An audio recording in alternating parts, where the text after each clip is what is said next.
I used to live in a fog.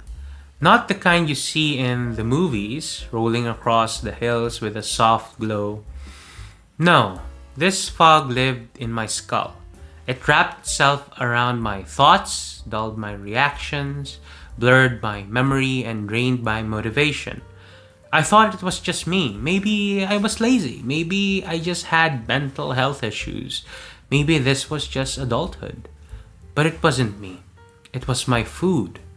I didn't know that yet, of course, but back then I was eating what everyone else ate: cereal in the morning, sandwiches or wraps at lunch, something healthy like pasta, rice bowls, or vegan stir fry for dinner. And snacks? I was never far from granola bars, protein shakes, or sugar free treats. They all said healthy on the labels, so they must be healthy. But I didn't feel healthy. I felt exhausted, distracted, and even numb. And worst of all, I thought it was normal. The wake up call I didn't see coming. It wasn't a dramatic moment per se. It was the morning I stood in the kitchen holding a spoonful of peanut butter and I realized I didn't know why I was eating it. I wasn't hungry, I just needed something. That scared me more than anything else because suddenly I could see it. I wasn't in control. My brain was driving me toward food, not for nourishment, but for relief. That was the moment I admitted to myself I was addicted to processed food. The first few days felt like withdrawal because they were. When I decided to quit, I didn't do it halfway. I went full carnivore: meat, eggs, fat, salt, no sugar, no seed oils, no grains, no cheats as much as possible. The first few days were brutal. My head pounded, I was irritable, my sleep was trashed, my thoughts were scattered, and all I could think of was bread. Not even because I loved bread, but because my body was freaking out. I didn't know it then, but my brain had been dependent on the dopamine spikes from processed food. Every bag of chips, every spoonful of ice cream, every healthy, low fat snack had trained my brain to expect a chemical reward. And now, cold turkey, it was screaming. But here's the part that changed everything. I didn't give in. I kept going. The fog began to lift. Around the end of the first week, something changed. I woke up and felt still. Not in a bad way, in a peaceful way.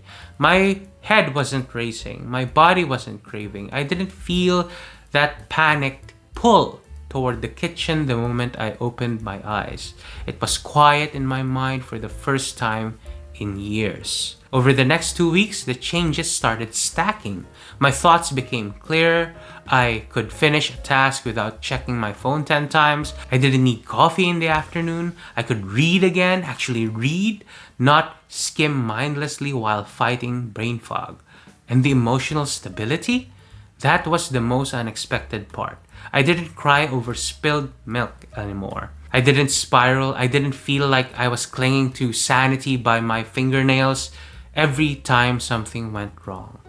Quitting processed foods didn't just change my diet, it changed my brain. Real food, real fuel, real freedom. Here's what I know now I wish someone had told me years ago. Processed food is engineered to hijack your brain.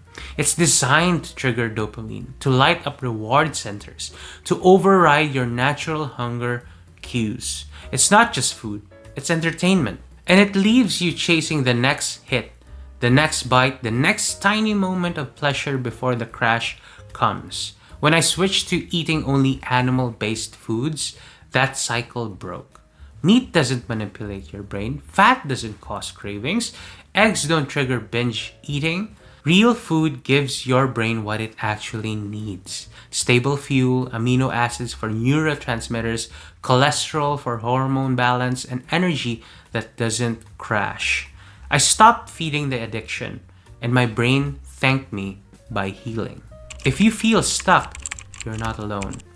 If your thoughts are scattered, your cravings feel uncontrollable, your mood is unpredictable, and your energy vanishes by 3 p.m., it's not a character flaw. It's not laziness. It's not just depression or ADHD. It might be your diet. Not everyone wants to hear that. I didn't. I wanted an easy answer, a magic pill, a reason that wasn't so confronting. Because if food was the problem, then that meant I'd have to change it. But I did, and I'll never go back. This isn't about restriction, it's about liberation. I don't feel deprived and carnivore. I feel free.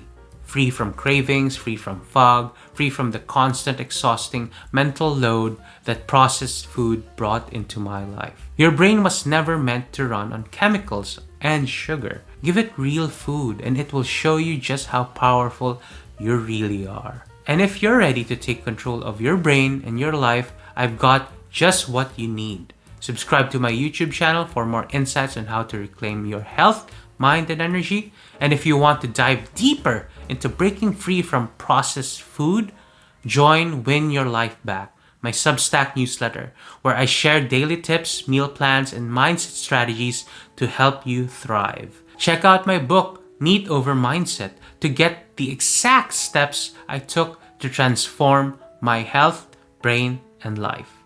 Everything you need is in the description below.